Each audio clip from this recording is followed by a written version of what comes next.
The latest Pokemon Presents revealed some brand new details about the upcoming Scarlet and Violet DLC, and despite some calling the announcement a bit of a wash, there are plenty of things included in the Presents to get excited about. Let's get into it. We Pokemon fans are a bit of a fickle bunch, and it'd be fair to say that over the years, the Pokemon community as a whole has developed a bit of a rep for getting way too overhyped when it comes to Pokemon announcements, and ultimately ending up disappointed and upset that what we were hoping for didn't come to pass. And so it was with the latest Pokemon Presents, as claims of a new Legends Arceus style game, Unova remakes, and more were thrown around, only for us to finally get some much needed news on the Pokemon Scarlet and Violet DLC, the Teal Mask and Indigo Disc. Call it copium, say what you like, there were plenty of teases and reveals in there for those trainers eagle-eyed enough to spot them, along with everything that Pokemon officially announced in the trailer. For a start, we got a little more info and a broader look at Kitakami, the region we'll be exploring in the Teal Mask, including the mountain on which the main town sits, as well as a better view of the Loyal Three, Okidoki, Munkidori, and Fazandipiti, who, according to a local folktale, defend the region from a supposed ogre that haunts the area. Although frankly, the art and the fact that the Loyal Three are very clearly evil, I mean, look at these guys, they're clearly bad, look at their designs,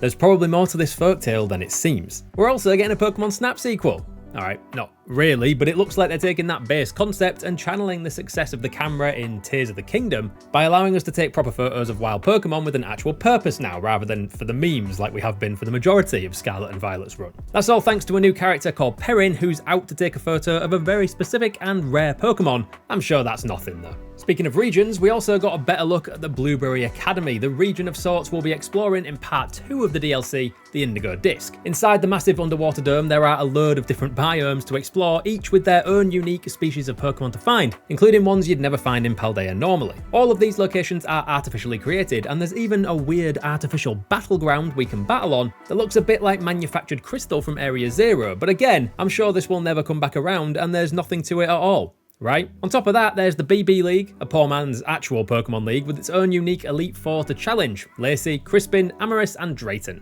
who will also seemingly have their own challenges you'll need to complete before you can face them in battle, just like the gym leaders in Paldea. This apparently includes a flying challenge of some kind, which will allow our Koraidon or Miraidon to actually fly the skies of Paldea properly for once, although it'll only be temporary. But Pokemon did tease that there may be a way for us to actually make this awakened power a permanent upgrade, and we can finally just fly from one mountain peak to another instead of gliding inevitably several hundred feet away from where we wanted to land. And all this is before we actually get to the important stuff: the new Pokemon. First up, and most important of all, is Diplin, a new evolved form of Applin that looks like a candy apple and is frankly adorable. It also looks like it's got potential to be a form from the past with longer fangs and a kind of dinosaur-like tail, the complete opposite then of the new Duraludon evolution, Archaludon, which looks like an even more futuristic skyscraper dragon than its pre-Evo, which is saying something. And those are just the Pokemon directly acknowledged. We also got a sneak peek at what looks like a Paradox Raikou, in the same vein as Walking Wake, which transformed Suicune into a terrifying prehistoric predator, although long-necked Giraffe Raikou definitely wasn't on my Pokemon Presents bingo card,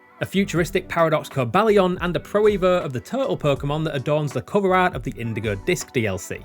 It also seems like the DLC will finally answer some of the questions that remain from the main story of Scarlet and Violet, and will delve deeper into the secrets of Area Zero, but for now, Pokemon are keeping all those cards close to their chest. Look, was it a classic Pokemon Presents? No, but there was still plenty to get excited about, and with the first part of the DLC, the Teal Mask, set for launch next month on September 13th, we won't have long to wait before the speculation can stop, and we have another reason to dive back into Paldea. Oh, and a Mew vs Mewtwo event is pretty hyped too, right? But if the Pokemon Presents wasn't enough for you and you're after even more Pokemon content, good news, you can stick with us here at GG Recon and check out these videos here.